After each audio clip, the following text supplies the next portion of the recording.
Today I'm going to show you how to make shortcrust pastry.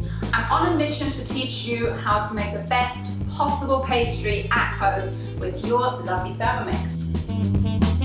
Shortcrust pastry is actually really easy to make at home, and it's so much better than the shop bought one. We only need a few ingredients like flour, butter, some icing sugar, some lovely lemon zest for a zingy flavour, some eggs, and most importantly, my lovely vanilla pod.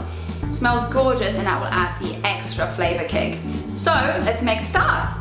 I'm going to start by cubing up my butter that I've put in the freezer just about 15 minutes before I actually start making my pastry. So first we're going to weigh in 500 grams of flour into our mixing bowl. I use plain flour for this recipe, and that's actually the best one to use for really good flaky shortcrust pastry.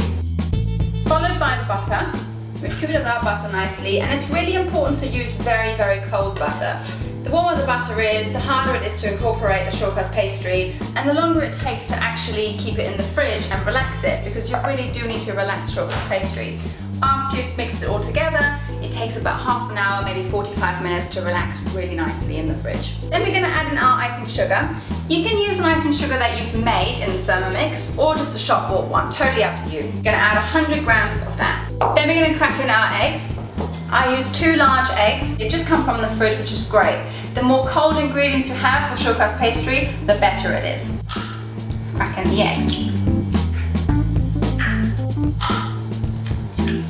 Followed by some really lovely lemon zest. Lemon zest gives this entire shortcrust pastry an amazing smell and taste, and it's beautiful. I absolutely love some good lemon zest in shortcrust pastry. For that I actually use my zester, really cool tool to use. And you just grind in some really lovely lemon zest. You can actually also use orange zest if you were to make a slightly more wintry, Christmassy shortcrust pastry. Also a great variation. Or use some lime if you're making something very, very summery. Next we're going to use our amazing vanilla pod, and we really want to use a lovely fresh one to make this pastry beautiful. You can really test whether your vanilla pod is quite good and fresh by just squeezing it a little bit. It should be slightly sticky and really nice and soft. So we're going to run our knife in the center of this vanilla pod, holding our finger here to protect it. All the way in, all the way through. So we've separated the vanilla pod in half, and then we're going to take our knife and squeeze out this vanilla pod really nicely, and that's the lovely goodness that you want in your shortcrust pastry. And then we're going to put it into our lovely Thermomix, and we're ready. The last thing we're going to do is put a little bit of milk in our shortcrust pastry, and I only use 20 grams of whole milk just to fluff up the shortcrust pastry a little bit and help it bind together. Once we've done that, we're going to put our lid on, and we're ready for the big action. Let's dial in 20 seconds.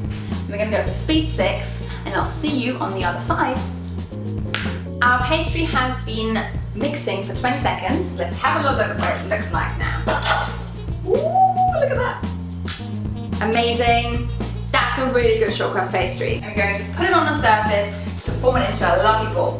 Give it a nice gentle pat, and there it is. Just going to put it together really nicely with your hands to a rough ball. It doesn't have to be too much, but you just want to make sure you don't handle it with your warm hands. We're just going to take some cling film, and then we're going to wrap it up and rest it in the fridge for about half an hour.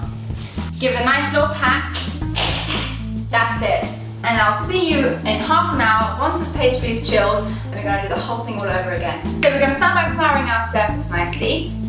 You don't want to flour it too much, but just make sure that the pastry doesn't actually stick. I'm just going to roll out my pastry, and because it's been in the fridge for a little while, it's probably quite hard. So what we usually do is we actually soften it by just getting our rolling pin and bashing it lightly. Because we want to soften it up, we don't want to make it too soft. That's the perfect thing to do. You don't want to start rolling too much, because otherwise it cracks all over the place. And then we're going to start our nice rolling movement. But I'm going to add a little bit more flour first so that it doesn't stick.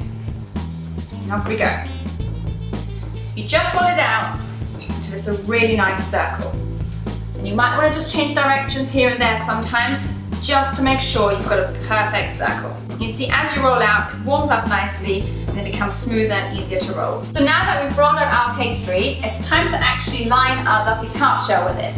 I use a standard size tart tin, and it is loose bottom because that just makes life a little bit easier. So we're just going to roll it up on our rolling pin, nicely and loosely, okay? We're going to move our tart shell in front of us and unroll it on top, like that.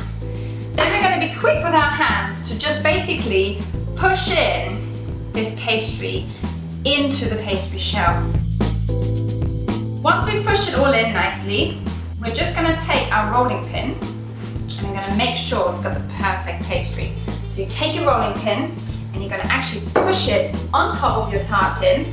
I'm just going to make sure this is all overlapping nicely, and we're going to cut it off on either side, like that. All you then need to do is use it when you're ready. How cool is that? Simple trick, really, really nice. Use the scraps of your pastry to make lovely cookies, or reuse it again to make another tart shell, whatever you want, or for decoration on top of your nice shortcrust pastry. So now we're going to prick our pastry with a fork, and the reason why we prick the base with a fork is very important because otherwise this pastry will actually come up while it's baking, and we don't want that. Now that we've lined our pastry tin with the lovely pastry, we're going to actually fill it with baking rice, which is just standard basmati rice, and some cling film because we're going to blind bake it. And let me explain to you what blind baking means. It just means that you're actually providing some weight in the base of your pastry in order to bake it all the way around nice and evenly.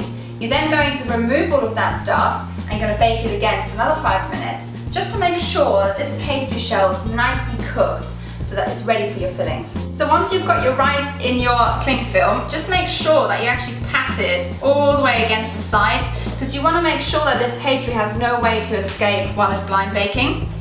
So here we go, and then all you do is tuck in your lovely cling film to make almost like a parcel, like that, and you just close it off, and in it goes into the oven for 15 minutes at 180 degrees. So now that our shortcrust pastry has been blind baked, we are ready to actually remove the cling film and rice parcel and see what it's underneath. All you need to do is actually lift it out, place it aside, and make sure you've got your lovely shortcrust pastry exposed. It smells gorgeous and it feels amazing. It's almost cooked now. All we need to do now is bake it for another 5 minutes to make sure that this base is baked all the way, and then we're ready for our lovely fillings. Once you've removed the rice from the cling film, you can either put it back right into your jar, or you can actually use it straight away to make a lovely rice dish. It's all nicely roasted, so it'll be really beautiful in your next dinner. So now our shortcrust pastry is completely baked, and we've got this beautiful tart shell that we can now use for any fillings we like.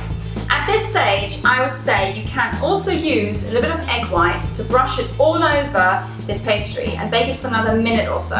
If you're making a filling that's particularly wet, that really helps to seal in this pastry and not cause a soggy bottom, because who wants a soggy bottom, right? The way to actually remove this pastry is by just taking it out like that, and there you are. Pastry is done, looks and is amazing, and it smells gorgeous. This is now my time to big up my lovely spatula, which I use to scrape out everything from my mixing bowl, and you can get this spatula from the link down below and get it on my shop.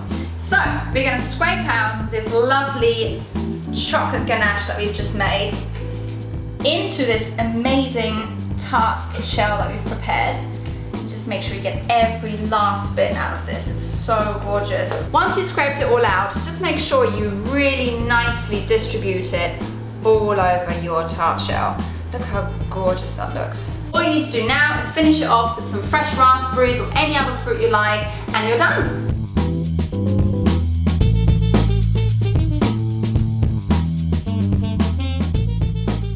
And look at that beauty.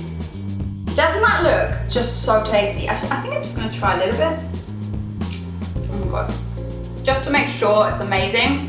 But this is, yeah, actually fantastic. I might just go and leave while you guys try out the recipes. So click the link below and your afternoon is sorted. And also subscribe to my YouTube channel for more amazing recipes and tips and tricks around Thermomix. Thanks guys.